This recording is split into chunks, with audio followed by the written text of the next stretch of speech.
तो हम लोग हीट का ये तीसरा पार्ट बना रहे हैं। इससे पहले 2 पार्ट में हीट के काफ़ी सारे कॉन्सेप्ट समझे थे और एज वेल एज न्यूमेरिकल भी हम लोगों ने किया कि किसी पर्टिकुलर बॉडी को अगर हमें गर्म करना है तो उसमें कितनी हीट लग रही है, हम कितनी एनर्जी दे रहे हैं, जो कि हमारा फॉर्मूला था mc∆T।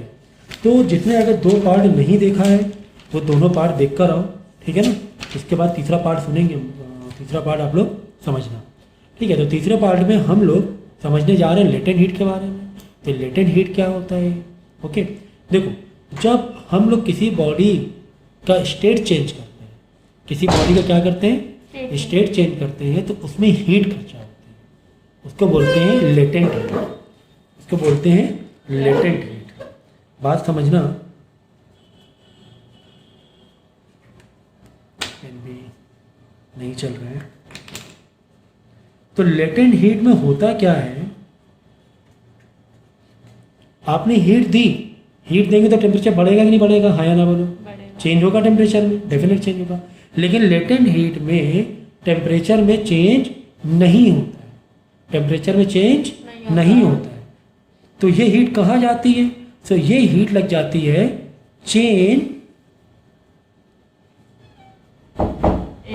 ऑफ स्टेट, मतलब जो बॉडी का स्टेट चेंज कराने में जो एनर्जी लगती है उसे बोलते हैं लेटेंट हीट। एग्जाम्पल के तौर पे आइस वाटर में कन्वर्ट हो रहा है या फिर वाटर कन्वर्ट हो रहा है स्टीम में, तो वो जो हीट लगी उसको बोलते हैं हम लोग लेटेंट हीट। एग्जाम्पल के तौर पे देखो, जैसे कि आइस है, आइस तुम्हारी -10 डिग्री सेल्सियस है, ठीक है।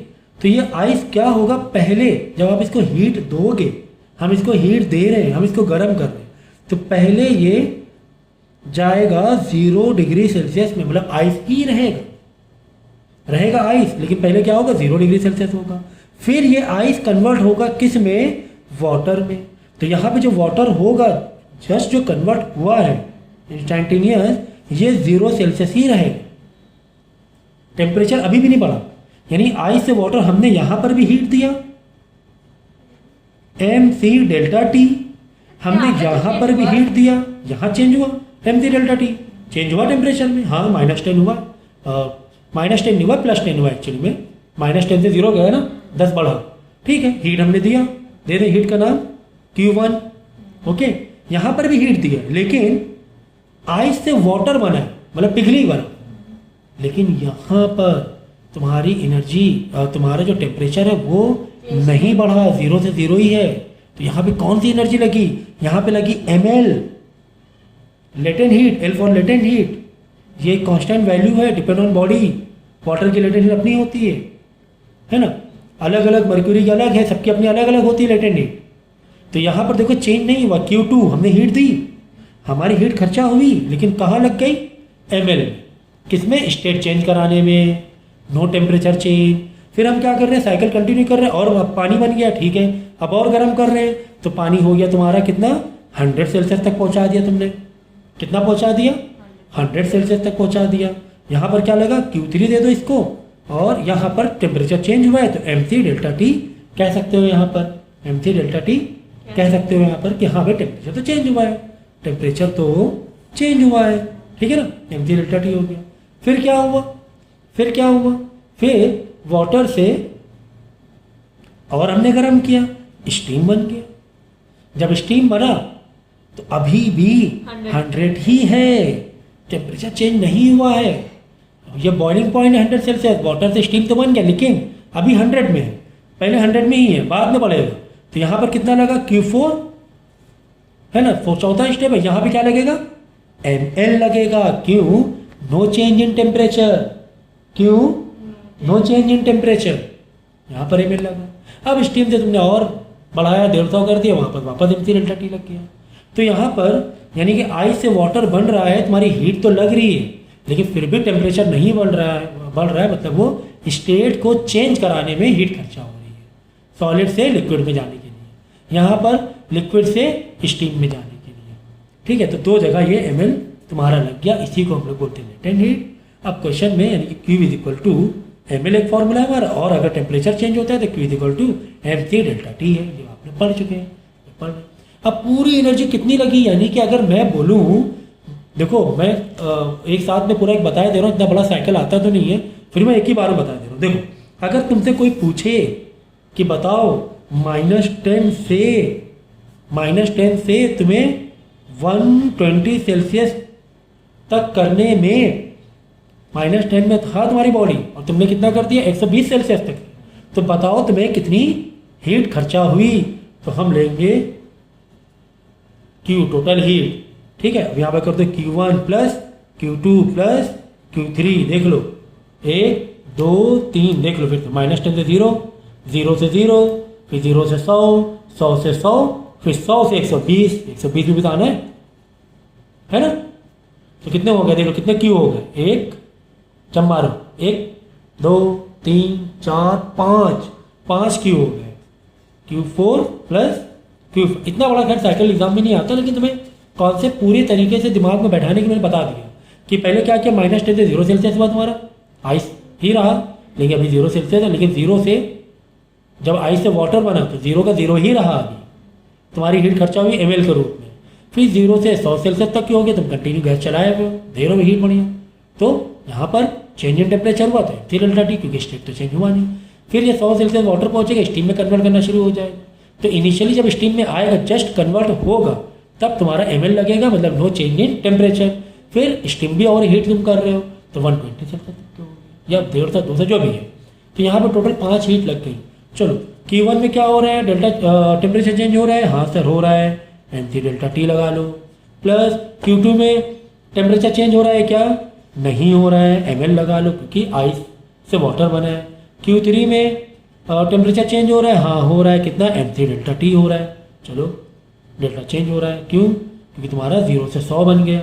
फिर Q1 2 3, Q4 में देखो, Q4 में टेम्परेचर चेंज हो रहा है, नहीं हो रहा है, ml हो जाएगा, क्यों, क्योंकि स्टीम बन रहा है यहाँ पे, वाटर से स्टीम बन रहा है यहाँ पे। Q5 में क्या हो रहा है, स्टीम और हीट हो रही है, तो वापस mc डेल्टा टी लग रहा है, ठीक है। अब यहाँ पे m तो तुम्हें मालूम ही रहेगा, जो भी बॉडी का मास दे दिया, c तो स्पेसिफिक हीट कैपेसिटी है वाटर की, डेल्टा टी मतलब 10 का, कभी भी माइनस में, डेल्टा में माइनस में नहीं लगता है, प्लस ही में लेना है, तो 10 हुआ। फिर ml में जो मास है L तुम्हारा लेटेंट हीट है, वो गिवन होगा।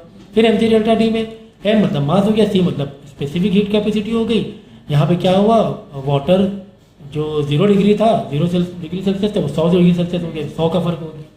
वापस ml लग जाओ, no change in temperature, water से स्टीम बना, फिर स्टीम और हीट हो रही है, वापस mc डेल्टा टी लगा दिया।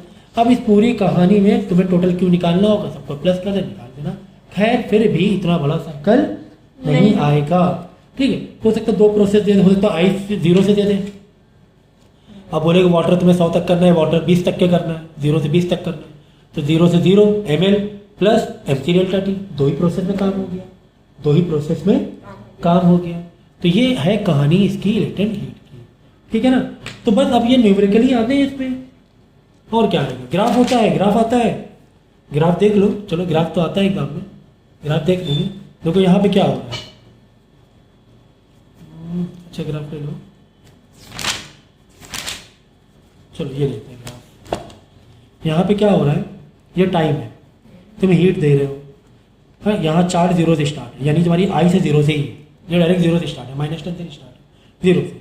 तो यहाँ पे तुम्हें 10-12 सेकेंड 15 सेकेंड लग गए क्या होने में, आइस मेल्ट होने में। देखो ना तुम्हारा सेल्सियस अभी जो टेम्परेचर वो 0 ही है, देखो ना ये ऊपर बढ़ा कहाँ, ये 0 पे ही है, टाइम जा रहा है, टाइम जा रहा है, हीट जा रही, तुम्हारी हीट जा रही, लेकिन 0 ही है, क्यों, क्योंकि यहाँ पर आइस मेल्ट हो रही है, ठीक है। तो लगभग 12-13 सेकंड लग गए, देखो ना 13-14-15 सेकंड लग गए जो भी।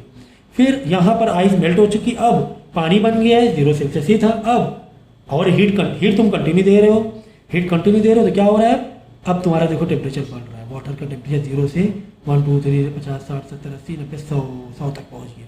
अब 100 तक के पहुँच गया, अब क्या होगा, पानी बॉयल करने लगेगा, बॉयल करने लगेगा मतलब ये स्टीम बनना शुरू हो गया, स्टीम बनना, टाइम खर्चा हो रहा, 100 से ऊपर नहीं जा रहा, स्टीम बनना 100 से ऊपर भी जा सकता है आगे, स्टीम जरूरी नहीं 100 पे हो, है ना, 100 से ऊपर भी तुम्हारा जा सकता है।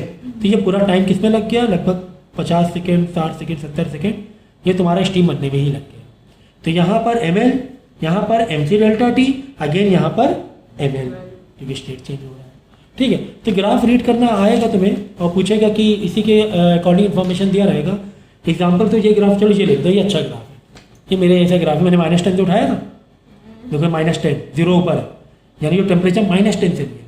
तो -10 से पहले क्या हुआ, 0 हुआ, आइस है आइस, तो -10 से क्या हुआ, 0 हुआ कुछ सेकंड में। ठीक है, फिर 0 से 0 में, लेकिन टाइम जा रहा है, हीट तुम्हारी जा रही, क्यों जा रही है, क्यों सर, टाइम खर्चा हो रहा है, टेम्परेचर क्यों नहीं बढ़ रहा है, क्यों नहीं टेम्परेचर बढ़ रहा, बोलो यहाँ पर टेम्परेचर नहीं बढ़ रहा है ना, कंटिन्यू 0 है ना, क्यों, क्योंकि यहाँ पर स्टेट चेंज हो रहा है, बर्फ से पानी बन रहा है, 0 पे ही रहेगा अभी, स्टेट चेंज हो रहा है, ml है यहाँ पर। फिर वाटर बन गया है 0 पे ही, अब कंटिन्यू हीट दे रहे हो, अब वाटर ही बढ़ना शुरू हो गया, बढ़ना शुरू हो गया, लो अब वाटर 100 सेल्सियस तक के हो गया कुछ सेकंड में। फिर स्टीम बनना शुरू हो गया, जब स्टीम बढ़ेगा फिर वापस से डिग्री बढ़ना नहीं शुरू होगी, 100 पे ही रहेगा, स्टीम बन रहा है, देखो टेम्परेचर नहीं बढ़ रहा है, यहाँ पर भी ml लग रहा है। फिर और भी आगे हो सकता है, इसी वाले ग्राफ में देखो 100 था, 100 से ऊपर भी चला जा रहा है, ठीक है ना, लेकिन स्टीम को क्या तुमने 100 तक दिखाया, कोई दिक्कत नहीं है। चलो, तो बेसिकली इसमें न्यूमेरिकली है, बाकी कॉन्सेप्ट जो था वो मैंने बता दिया आपको, ठीक है। और यहाँ पर देखो एक्सपेरिमेंट दिए हैं, देखो यहाँ पर आप ये देखो कि जो मेल्टिंग होती है, मेल्टिंग का इम्पैक्ट किस किस वजह से मेल्टिंग पर इम्पैक्ट पड़ सकता है, जैसे प्रेशर हुआ या फिर मेल्टिंग ये हो गया, वाटर वॉल्यूम हो गया, ठीक है। और देख लेते हैं, चलो, जैसे change in volume in melting, अगर मेल्टिंग हो रही है बर्फ, तो most of the substance like lead, wax, ETC expand on melting, पता ही है, पर सम सब्सटेंस लाइक आइस, जैसे पता है हमें वाटर का एबनॉर्मल बिहेवियर है ना, ये क्या होता है आइस में कि नॉर्मली होता है क्या मालूम है, नॉर्मली टेम्परेचर कम होने से वॉल्यूम कम होता है, इन जनरल में होता है, टेम्परेचर कम होगा तो वॉल्यूम क्या होगा,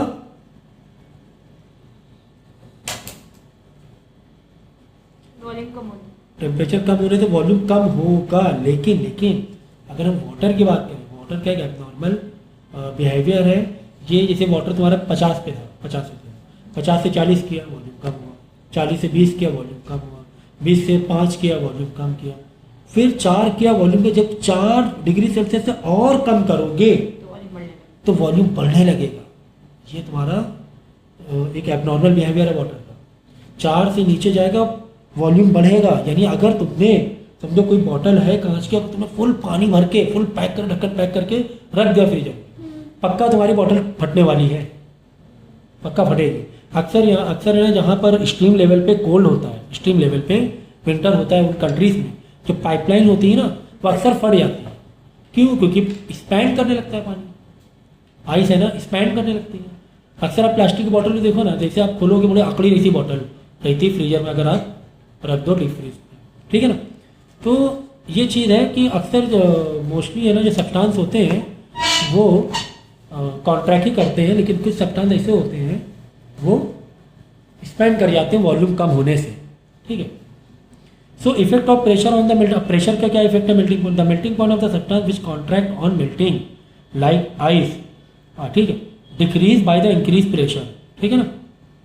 मेल्टिंग पॉइंट क्या हो जाएगा, कम हो जाएगा, यानी किसी जैसे आइस है इसको हमने ज़्यादा प्रेशर दे के, इसको मतलब ज़्यादा प्रेशर दे के भी मेल्ट हो जाएगा बिना हीट दिए, हाँ।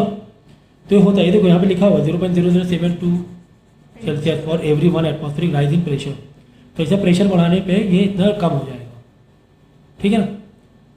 सेल्सियस कम होगा, टेम्परेचर कम होगा तो डेफिनेटली आइस मेल्ट होगी, टेम्परेचर क्या होगा, नॉट कम होगा, और मेल्टिंग पॉइंट कम होगा, नॉट टेम्परेचर, मेल्टिंग पॉइंट, है ना, इतना मेल्टिंग पॉइंट कम हो रहा है, ठीक है ना। तो ये हो गया प्रेशर, तो प्रेशर बढ़ाने से कुल मिला के मेल्टिंग पॉइंट मेल्ट जल्दी होगा, ऐसे कह लो, मेल्टिंग पॉइंट कम होगा, ठीक है। So on other hand the melting point of the substance such as wax, lead, ETC which expand, अब देखो कुछ चीज़ें ऐसे भी हैं which expand on melting increase by increase in pressure, यानी यहाँ पर क्या हो रहा है कि मेल्टिंग पॉइंट, कुछ सब्सटेंस ऐसे हैं मेल्टिंग पॉइंट उनका बढ़ता है प्रेशर बढ़ने से, कुछ ऐसे भी एक्सेप्शन है, हम कह सकते हैं। ठीक है। अब देखो effects of impurities on the melting point. अगर कोई सब्सटेंस है वो पूरा प्योर नहीं है, इम्प्योर है, जैसे वाटर है, वाटर अगर इम्प्योर है ना तो जल्दी ना तो जल्दी बर्फ बनेगा वो, ना ही जल्दी पिघलेगा। ऐसे कहते हैं the melting point of substance decrease by the presence of impurities in it. The melting point of ice decrease हो जाएगी 0 से -22 तक के on mixing salt to its proper proportion. This fact is utilized in making freezing mixture by adding salt or to ice. तो यहाँ पर क्या हो रहा है, सॉल्ट मिलाने से तुम्हारा मेल्टिंग पॉइंट डिक्रीज हो रहा है। मेल्टिंग पॉइंट ऑफ आइस क्या हो रहा है, डिक्रीज हो रहा है, कम हो रहा है। मेल्टिंग 0 में होता है, -22 में से होने लगेगा। So this fact is utilized in making the freezing mixture by adding salt to ice. The freezing mixture is used to preparing kulfis, है कि नहीं। अक्सर वो आइसक्रीम विस्क्रीम के जो ना ड्रम व्रम होते हैं तो बोलते हैं ना कि ये सॉल्टेड आइस है, ऐसे बोलते हैं, ड्राई आइस है। तो वही होता है कि -22 में डिक्रीज हो जाए, 0 से -22 तक में, मतलब मेल्ट देर में होगा। मेल्ट क्या होगा, देर में होगा, ठीक है ना। इसी तरह वेपोराइजेशन या बॉइलिंग देख लो। So the change from liquid to gas, the vapour phase on absorption of heat at a constant temperature is called vaporization. ठीक है, लिक्विड से गैस बनने को क्या बोलते हैं, वेपराइजेशन बोलते हैं। Similarly change of from vapour to liquid, अगर वेपर से लिक्विड होगा तो उसे क्या बोलते हैं, कंडेंसेशन बोलते हैं। क्या बोलते हैं, कंडेंसेशन। अक्सर अगर आप ठंडे पानी की बोतल रख दो तो पानी के बोतल के बाहर क्या होता है, कुछ लिक्विड स्पॉट आ जाते हैं, है ना, स्फेरिकल शेप में, तो वही कंडेंसेशन हो जाता है। वो क्या होता है, बाहर की जो गैस होती है पानी में कन्वर्ट हो जाती है, वाटर में कन्वर्ट हो जाती है। ओके, तो इसके भी अपने पॉइंट होते हैं, बॉइलिंग का अपना पॉइंट होता है। तो वाटर के लिए 100 है, 100 है वाटर के लिए, बॉइलिंग पे 100 पे वाटर आइस बनना शुरू कर देगा। बात समझ में आ गई कि नहीं आ गई। अब यहाँ पे देखो effect of pressure on the boiling point. Boiling point pressure क्या इफेक्ट पड़ेगा, बताओ। The boiling point of a liquid increase with the increase in pressure and decrease with the decrease in pressure. मतलब बॉइलिंग पॉइंट तुम्हारा बढ़ जाएगा अगर हम pressure को बढ़ा दें। अगर प्रेशर को बढ़ा दें तो बॉइलिंग पॉइंट तुम्हारा बढ़ जाएगा। अगर तुम कुछ प्रेशर दे रहे हो जल्दी स्टीम नहीं बनेगा और टाइम लग जाएगा स्टीम बनने में, ठीक है।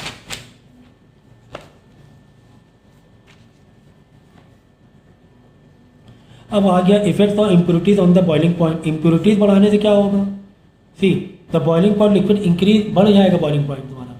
तुमने ना समझो पानी में शक्कर भी डाल दी, अब तुम उसको बॉइल, शक्कर पहले शक्कर घुल जाएगी, पानी थोड़ा गाढ़ा हो जाएगा, तो तुम्हें पानी फिर उतनी जल्दी बॉयल नहीं होगा, पानी उतनी जल्दी बॉयल नहीं होगा, टाइम लग जाएगा, क्योंकि उसमें तुमने इम्प्योरिटीज मिला दी। इम्प्योरिटीज द सेंस अब वो सेम सब्सटेंस नहीं रहा, तुमने कुछ और भी मिला दिया, तो बॉइलिंग पॉइंट क्या हो जाएगा, इंक्रीज हो जाएगा व्हेन यू मिक्स इम्प्योरिटीज, ठीक है ना।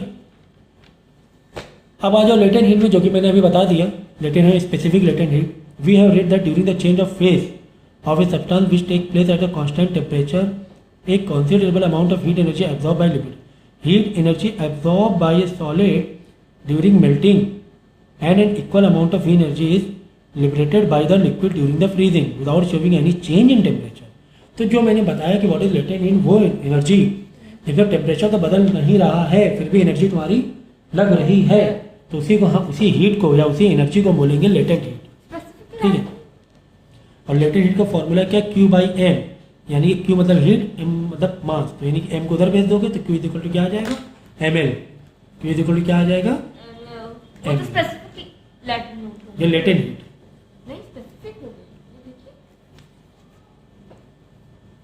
हाँ तो वही ना, specific heat latent heat and specific latent. Difference क्या होता है दोनों में? वो देखो मटेरियल पर डिपेंड करता है। फिर स्पेसिफिक लेटेंट और सबकी अलग अलग रहेगी, सबकी क्या रहेगी, अलग अलग रहेगी। ओके, देखो the specific latent heat of a phase is the quantity of heat energy absorbed by the unit of mass of a substance particular जो भी सब्सटेंस है, जो भी तुम्हारी बॉडी है, for the change in its phase at a constant temperature, तो इसको बोलते हैं स्पेसिफिक लेटेंट हीट। ठीक है ना। अगर जस्ट लेटेंट हीट की बात करोगे तो वहाँ पे मास आ गया, यहाँ पे मास नहीं लो आप। Since the heat energy absorb in the change of phase is not externally manifested by the any rise of fall in if it is called the latent heat. ये लेटेंट हीट की जनरल डेफिनेशन है। Specific heat की बात करेंगे तो वो मास, अगर हम मास यूनिट मास की बात करें कि कितनी लेटेंट हीट खर्चा हो रही है, तो उसको हम स्पेसिफिक लेटेंट हीट कहेंगे। ठीक है। तो यूनिट समझ लो स्पेसिफिक लेटेंट हीट की। देखो, तो जूल पर किलोग्राम है ना, क्यू मतलब हीट, जूल मास मतलब किलोग्राम कह लो, तो जूल पर किलोग्राम तुम कह सकते हो। ओके।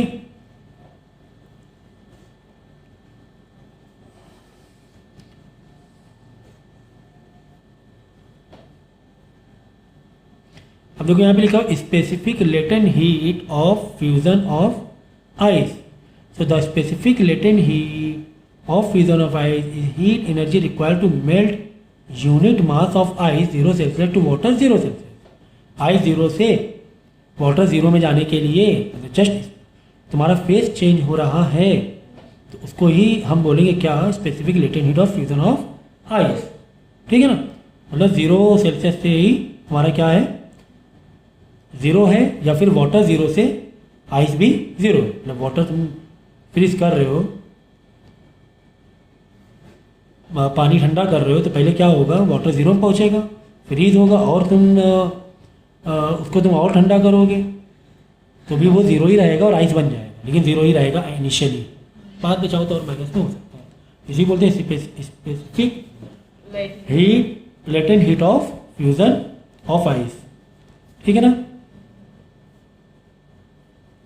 तो यहाँ पे देखो वैल्यूज दी गई है कुछ कॉमन सब्सटेंस की, जैसे मर्क्यूरी की लेटेंट हीट ऑफ फ्यूजन क्या है, 3 इन कैलोरी ग्राम पर जूल। अगर एसआई यूनिट पे ध्यान रखो, एसआई यूनिट पे ये है। ठीक है।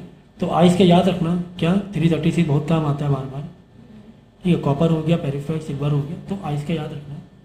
और वैसे भी आपको दिया होता है, मतलब क्वेश्चन अगर पूछेगा तो तुम्हें दिया होता है। ठीक है। तो ये क्या, natural consequences of high specific latent heat of fusion of ice. जैसे कि तुम्हें रीजनिंग दी गई है, snow on mountain does not melt all at once. एक बार में पिघलेगा नहीं स्नो ऑन माउंटेन, स्नो होती माउंटेन। क्यों? रीज़न क्या है? The reason is that ice has a high specific latent heat. Ice की स्पेसिफिक हीट, लेटेंट हीट बहुत ज़्यादा है। अगर किलोग्राम पर किलोग्राम की बात करेंगे तो यहाँ पे 336 क्या था, जूल पर किलोग्राम था, इंटू 10 की पावर 3, तो 3 जीरो बढ़ा दिया हमने तो इतना हो गया 336,000। अगर यही जूल ग्राम करें बात करते तो 336 जूल पर ग्राम हो जाता है, लेकिन किलोग्राम में तो 3 जीरो बढ़ा लो, 336 इंटू 10⁻³ इतनी एनर्जी लगेगी 1 किलोग्राम आइस को पानी में बदलने के लिए। इतनी एनर्जी लगेगी 1 किलोग्राम आइस को पानी में बदलने के लिए। सो इसीलिए एक बार इतनी जल्दी एक बार में नहीं मेल्ट होती है आइस, जो भी माउंटेन में स्नो है। It is due to this fact that is change into water slowly, it get heat energy from the sun. If the latent heat would have been low, all the snow would have melted in a short time on getting heat. अगर low होती, would लिखा ना, would मतलब अगर होती तो जल्दी एक बार में पिघल जाती, लेकिन एक बार में ऐसा नहीं होता और अच्छा ही नहीं होता, वरना फ्लड नहीं आ जाए, पूरे में पहाड़ पिघल जाएंगे एक बार में अगर लेटेंट हीट बहुत कम होती, स्पेसिफिक लेटेंट हीट। ठीक है ना। तो फ्लड आ सकता था, इसलिए स्लो होता है, क्योंकि काफ़ी टाइम लगता है उसको फिर ये चीज़ होने में। ठीक है। अब और देखो इसी के क्या इफेक्ट है, क्या रीजनिंग कह सकते हो, इफेक्ट कह सकते हो आप इसे। In cold countries water in lakes and pond does not freeze all at one.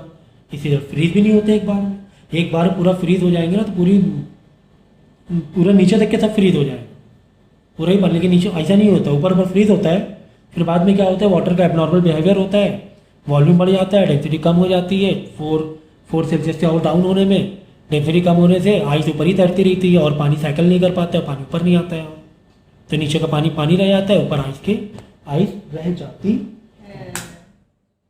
ठीक है। Drink get cooled more quickly by adding pieces of ice then the ice cold water at 0 Celsius. ठीक है। तो हम लोग अक्सर है ना ड्रिंक्स की बात करें तो सही रहेगा क्या, ड्रिंक की बात करना, कोल्ड ड्रिंक की बात कर लें तो आइस डाल देते हैं हम लोग, आइस ताकि वो देर तक आराम आराम से पिघले और हमारी कोल्ड ड्रिंक क्या रहे, ठंडी रहे, ठीक है ना। धीरे धीरे जाएगी ना वो, हीट ट्रांसफर होगी, ड्रिंक से देर तक रहेगी। See, this is because 1 gram of ice at 0 Celsius takes 336 joule of heat energy from drink to melt into water 0 Celsius. Thus, the drink liberates an additional 336 joule of heat energy to 1 gram of ice at 0 Celsius, then 1 gram of ice cold water at 0 Celsius. क्योंकि ice की जो specific latent heat है वो ज़्यादा है, time लगता है, time लगता है, तो आइस तो देर तक रहेगा ना।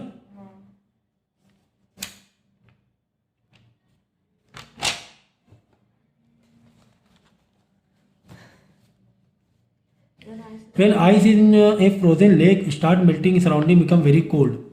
वही रीजन है क्या? The reason is that quite a large amount of heat energy required for melting the frozen lake.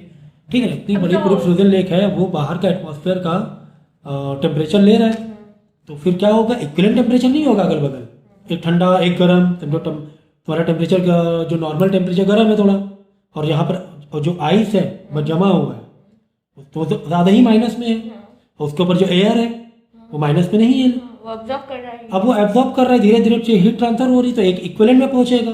Equivalent में जो हॉट बॉडी होगी वो डेफिनेटली कम होने वाली है, ये तो पहले भी हम लोग ने पढ़ लिया था, तो इसलिए सराउंडिंग जो होता है ठंडा हो जाता है। ये सब चीज़ें हैं।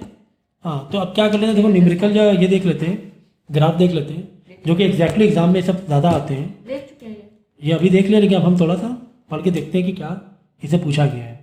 ए slab of ice at 0 Celsius, हाँ ये 0 से ही है, is constantly heated till the steam is form 100 Celsius. तो ये धीरे धीरे गर्म हम लोग हीट दे रहे हैं, तो यहाँ पर टाइम लग रहा है क्या, इस स्टेट चेंज होने, बाद में क्या बन गया, ये वाटर बनना शुरू हो गया, वाटर बनने के बाद वाटर गर्म हो रहा है, बाद में बॉयल हो गया। Draw a graph showing the change in temperature with the time of level the various parts of the. तो यहाँ पे तुम्हें ग्राफ बनाना था, तो ग्राफ जब तुम बनाओगे कैसे बनाओगे देख लो, सुनो, यहाँ पे देना टाइम, क्या दोगे यहाँ पे, टाइम। कह रहा है कि 0 सेल्सियस में है, पहले से 0 सेल्सियस में है, तो यहाँ पे बनेगा तुम्हारा टेम्परेचर 0 में पहले से, तो 0 तो उठा दो, यहाँ 0 से ले लिया, कर दो क्या, 20, 40, 60, 80, 100, 120 भी ले सकते हो, कोई दिक्कत नहीं है। अब क्या होगा, यहाँ पे सेकंड ले लो अंदाजे से, 5 सेकेंड, 10 सेकेंड, 20 सेकेंड, 5, 10 गलत कर दिया, 5, 10, 15 हो गया, यहाँ पे 5 के जाएगा ना, 20, 25। तो पहले क्या हो रहा है, तुम्हारा क्या हो रहा है, यहाँ पर टाइम लग रहा है लेकिन टेम्परेचर नहीं बढ़ रहा है, 0 पे ही है। क्यों 0 पे? क्योंकि यहाँ पर क्या है, आइस है, आइस पहले 0 में रहेगी, आइस क्या रहेगी, पहले 0 में रहेगी, हीट तुम दे रहे हो, हीट खर्चा हो रही, फिर यहाँ से वाटर बनना शुरू हो गया, टेम्परेचर बढ़ना शुरू, देखो टाइम तो इधर बढ़ रहा है, इधर टेम्परेचर अब बढ़ना शुरू होगा, अब बढ़ना शुरू हो गया, 100 तक के पहुँच गया, वापस क्या हो गया, फिर ये स्टीम बनना शुरू हो गया 100 के बाद, ठीक है ना। तो ये ग्राफ था। अब यहाँ पे देखो, ये आंसर है, ये क्वेश्चन है, ठीक है, इस चीज़ का ध्यान रखना। देखो, a piece of ice is heated at a constant rate. The variation in temperature with time of heating is shown this graph. ठीक है, चलो, what is presented by the part A। अच्छा, इसमें ग्राफ दिया हुआ है तुम्हें, ठीक है, ये क्वेश्चन का ही पार्ट है, ग्राफ दिया हुआ है, ग्राफ से क्वेश्चन पूछा गया और तुम्हें आंसर बताना है, ठीक है। चलो, a piece of ice is heated at a constant rate, ठीक है, ये ग्राफ में दिख रहा है, क्वेश्चन दिया हुआ है ग्राफ में, -10 से हम हीट कर रहे हैं तो तुम्हारा टेम्परेचर बढ़ रहा है, -10 से 0 हुआ, -10 से 0, यहाँ पे टाइम बढ़ रहा है, ठीक है। The variation in temperature with the time of heating is shown this graph, what is represented by part by A B. ये एग्जाम में आते हैं कि बताना है कि ए बी क्या रिप्रेजेंट कर रहा है। अरे भाई, ए बी तुम्हारा क्या हो रहा है, -10 से 0, ठीक है, यहाँ से तो नहीं है, ए बी यहाँ है ना, ये है, और कुछ भी टेम्परेचर बढ़ा नहीं है, देखो स्ट्रेट लाइन है, टेम्परेचर ऐसे बढ़ना है, टेम्परेचर बढ़ता था ऐसे होता है, तो यानी यहाँ पर टेम्परेचर नहीं बढ़ा, तो क्या हुआ, इतने टाइम तुम हीट दे रहे हो, क्या कर रहे हो तुम हीट। अरे भाई, यहाँ पर स्टेट चेंज हो रहा है, आइस से वाटर बन रहा है, तो ए बी ये बता रहा है। What does C D represent, लो सी डी, बी से सी क्या हो गया, वाटर गर्म हुआ, पानी इतना गर्म हो गया, 0 से 100 हो गया। अब यहाँ पे क्या हो रहा है, सी डी में, सर टेम्परेचर तो नहीं बढ़ रहा है, तो क्या हो रहा है, फिर क्यों हीट दे रहे हो तुम, इतना टाइम क्यों हीट दिया तुमने। सर वाटर जो लिक्विड फॉर्म में था वो स्टीम फॉर्म में कन्वर्ट हो रहा है, कन्वर्जन के लिए तुम्हें लेटेंट हीट चाहिए. What is conclusion do you draw regarding nature of ice from the graph. तो यही में पता चलता है कि the ice initially is in solid state at -10. On heating its temperature is raises to 0. It then takes some heat energy at 0 Celsius to melt in water at 0 Celsius. ठीक है ना, कि इसने एनर्जी लिया 0 से 0 में, which is called latent heat. ठीक है, चलो नेक्स्ट क्वेश्चन देखते हैं हम लोग. तो क्या करना, वीडियो पॉज करना और एक एक क्वेश्चन को डील करना, उसके बाद ही हम कंटिन्यू करेंगे.